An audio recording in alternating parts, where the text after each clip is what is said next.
بسم اللہ الرحمن الرحیم۔ میں تمام سننے والوں کو اور دیکھنے والوں کو السلام علیکم کہتا ہوں۔ آج کی اس ویڈیو میں جماعت نام جو پنجاب کے تعلیمی بورڈز ہیں ان کے نتائج پر بات کرنی تھی۔ ویڈیو آگے دیکھنے سے پہلے جنہوں نے چینل کو ابھی تک سبسکرائب نہیں کیا وہ لال بٹن دبا کر چینل کو سبسکرائب کریں تاکہ وہ آنے والی ہر ویڈیو آپ تک سب سے پہلے پہنچے کہ کون سے بچے فیل یا پاس کس کا پلڑا بھاری رہا ہے۔ آج اس کے متعلق بات کرنی تھی۔ پنجاب کے 9 تعلیمی بورڈز ہیں، ان میں تقریباً جو تعداد میرے پاس پہنچی ہے اس کے مطابق 12 لاکھ سے زائد بچے شامل امتحان ہوئے ہیں، اور ان میں سے فیل جو تھے ان کا پلڑا بھاری رہا۔ وہ تقریباً 50% سے زائد بچے جو ہیں وہ فیل ہو گئے ہیں، وہ دوبارہ ری اپیئر ہوں گے یا ری ایڈمیشن ان کا ہوگا، جو بھی صورتحال ہوگی۔ فیصل آباد کے تعلیمی بورڈ کا سب سے اچھا نتیجہ آیا ہے، ان کے 95.something بچے جو ہیں وہ پاس ہوئے ہیں۔ باقی بورڈ کے بچے جو ہیں وہ 50% سے بلو رہا ہے، وہ زیادہ تر بچے فیل ہو گئے ہیں۔ اس پر شدید عوامی رد عمل بھی آیا ہے۔ پبلک نے اس پر مایوسی کا اظہار کیا اور اس میں قابلیت اور روین کو بھی ایسے تنقید بنایا، اور حکومت کو بھی ایسے تنقید بنایا کہ یہ سلسلہ نہیں ہونا چاہیے۔ ان کی بھی کچھ وجوہات ہیں۔ ایک تو افسران تعلیم وہ مکمل طور پر سیاسی بنیادوں پر لگائے جا رہے ہیں، ان کی توجہ تعلیم کی طرف کم، نوکری پکی کرنے کے لیے سیاستدانوں کی خوشنودی زیادہ ہوتی ہے۔ وہ کوشش کرتے ہیں کہ کوئی سیاستدان ہمیں کام کے وہ دوڑ کر کرتے ہیں اور فوراً کرتے ہیں کہ کسی طرح ہمارے جو نمبر دیں وہ کم نہ ہوں اور ہماری نوکری پکی رہے۔ یہ بھی بڑا المیہ ہے۔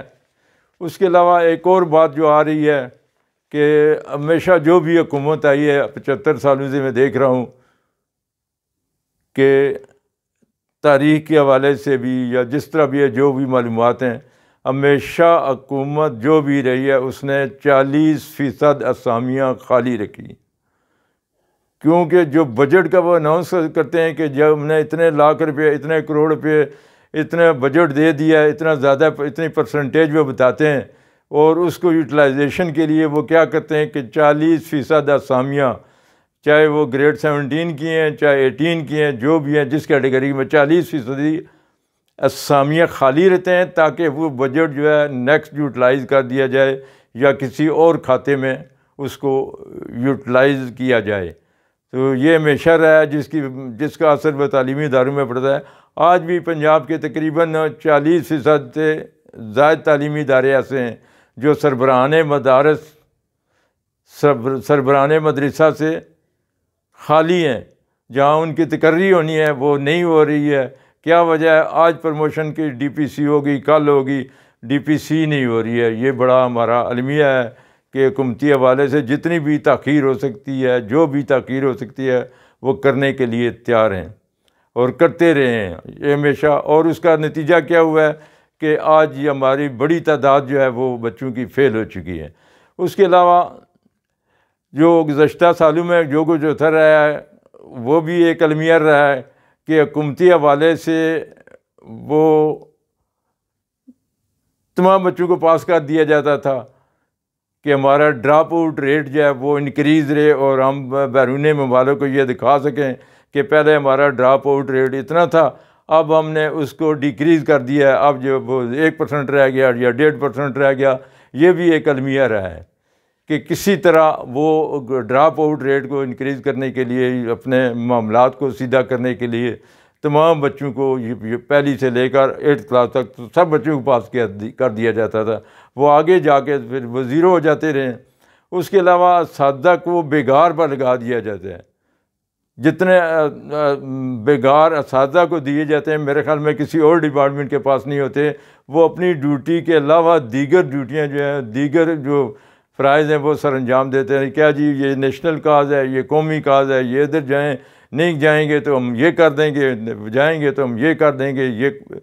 یہ بھی ایک ہمارا المیہ ہے کہ اساتذہ کو زیادہ تر بیکار پر لگا دیا جاتا ہے. ٹھیک ہے، میں مانتا ہوں کہ اساتذہ کی کوتاہی ہوگی، لیکن اس میں سمجھتا ہوں کہ سب سے زیادہ حکومتی کوتاہی ہے کہ حکومتی حوالے سے اس پر کوئی توجہ نہیں دی جاتی. حکومت کو سوائے تعلیم کے نام پر قرضے لینے یا پیسے لینے، امداد لینے، اس کے علاوہ کوئی غرض نہیں ہے.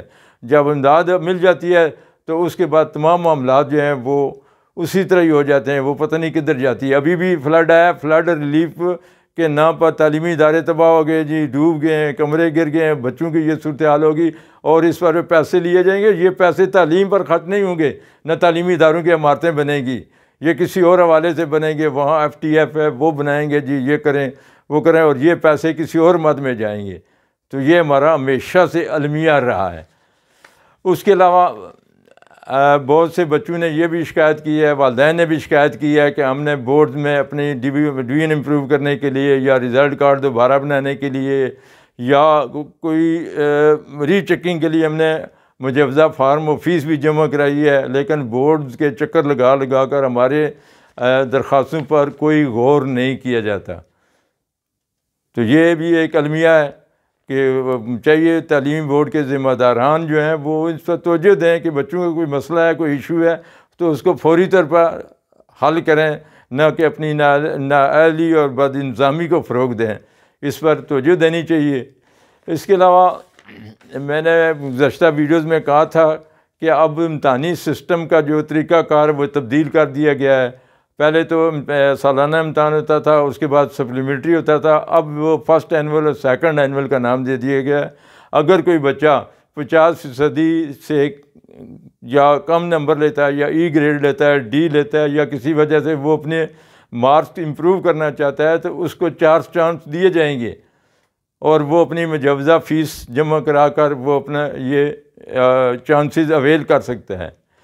اس کے علاوہ ایک یہ بھی المیہ رہا ہے کہ اب یہاں نام داخل کرانے کے لیے بھی پیسے دیے جاتے ہیں اور نام کٹوانے کے بھی پیسے لے رہے ہیں بورڈز. میرے خیال میں اس کو نہیں ہونا چاہیے. کبھی یہ پروسیسنگ فیس کے نام پر پیسے لیتے ہیں، کبھی نام کٹوانے کے نام پر لیتے ہیں، کبھی داخلہ جا رہا ہے جی یہ دیں، کبھی سپورٹ فنڈ ہوتا ہے. تو یہ نہیں ہونا چاہیے کہ سیدھی فیس رکھ لیں مناسب سی کہ لوگ. اب ہمارے ہاں جو بچے ہیں جو انتہائی غریب گھرانوں سے بھی تعلق رکھتے ہیں، جو مزدور کا بچہ ہے وہ کیا کرے گا؟ یہ ہمارا ایک بڑا مسئلہ ہے. اس پر کبھی بھی توجہ نہیں دی گئی، اس پر توجہ دینی چاہیے. تو میں اسی پر بھی اتفاق کرتا ہوں. اور یہ جو چانس دیے گئے ہیں، مجھے امید ہے کہ بچے اپنا جو ڈویژن امپروو کرنے کے لیے یا مارکس امپروو کرنے کے لیے جو کوشش کر رہے ہیں اس میں وہ کامیاب ہوں گے، اور میں ان کے لیے دعا گو بھی ہوں. بہت بہت